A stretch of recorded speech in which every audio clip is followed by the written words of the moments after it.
High বন্ধুরা, আজ ছিল 3 টায়ার একটি কেক। কেকটা রেডি করার জন্য সকাল সকাল কাজ শুরু করলাম। 3টে কেকের লেয়ারকেই প্রথমে কাট করে নিলাম। ফার্স্ট ছিল 2 পাউন্ড, সেকেন্ড ছিল 1.5 পাউন্ড অ্যান্ড থার্ড ছিল ছোট একটি বেন্টো বক্স। তো যেরকম আমাকে অর্ডার দিয়েছিল আমি সেরকমই বানিয়েছিলাম। তারপরে ক্রিম বিট করে লেয়ারিং স্টার্ট করলাম। এটা বাটারস্কচ ফ্লেভারের ছিল। তো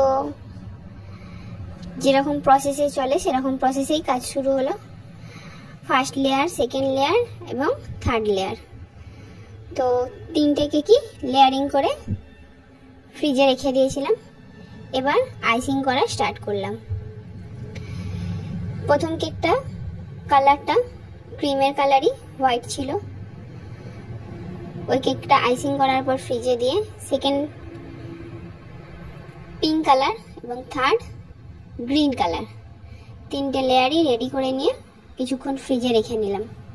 এরপর ফটো প্রিন্ট, এইগুলো এডিবল ফটো প্রিন্ট হয় যেগুলো কেকের সাথে খেয়ে নেওয়া যাবে।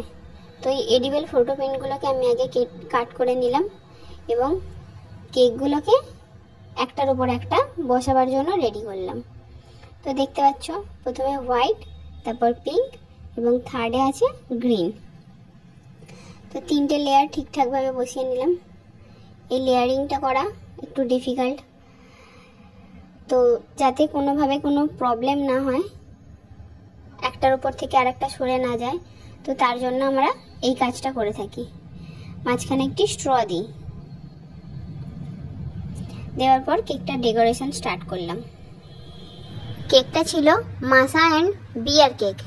তো আমি সেই কার্টুনেরই কিছু এডিবল ফটো প্রিন্ট করিয়ে আনি। তো ফটো প্রিন্টগুলো কাট করে আমি কোনটা কোন জায়গায় লাগালে ঠিকঠাক হবে সেগুলো একটু দেখে নিয়ে ফটো প্রিন্টগুলো লাগিয়ে দিচ্ছি। এই ফটো প্রিন্টটা অনেক আগে থেকে করে রাখা যায় না, তো কেকটা আমার কাছে একটু চাপেরই ছিল। আমি আগের দিন ফটো প্রিন্ট করে এনেছি এবং পরের দিন কেক রেডি করছি। কিছুক্ষণ পরেই আমার কেকটার ডেলিভারি আছে, যাতে আমি ঠিকঠাক টাইমে ডেলিভারি দিতে পারি, তার জন্য কাজটাও একটু আমার তাড়াতাড়ি করতে হচ্ছে। আর ফটো প্রিন্টটা অনেক আগে থেকে করিয়ে রাখলে ওটা নষ্ট হয়ে যায়, তো আগের দিনকেই আমাকে ফটো প্রিন্টটা করাতে হলো। তো এগুলো কাট করে যেটা যেখানে হলে ঠিকঠাক লাগে তো আমি সেরকম বসিয়ে দিলাম। দিয়ে কেকটা একটু নিজের মতো করে ডেকোরেশন করলাম এবং কিছু ফন্ডেন্টকে সুন্দর সুন্দর শেপ দিয়ে কাট করে একটু ফ্লাওয়ার বানালাম, একটু ক্লাউড বানালাম, বানিয়ে বসিয়ে দিলাম যাতে কেকের ডেকোরেশনটা ঠিকঠাক হয়। আমাকে বলা হয়েছিল এই থিমের ওপর কেক বানাতে, বাট ডেকোরেশনটা নিজের মতোই করতে। কোনো পারফেক্ট যে এটাই বানাতে হবে এরকম কোনো ব্যাপার ছিল না। তো কেকটা মোটামুটি কমপ্লিট। আমি নিয়ে কেকটা ডেলিভারি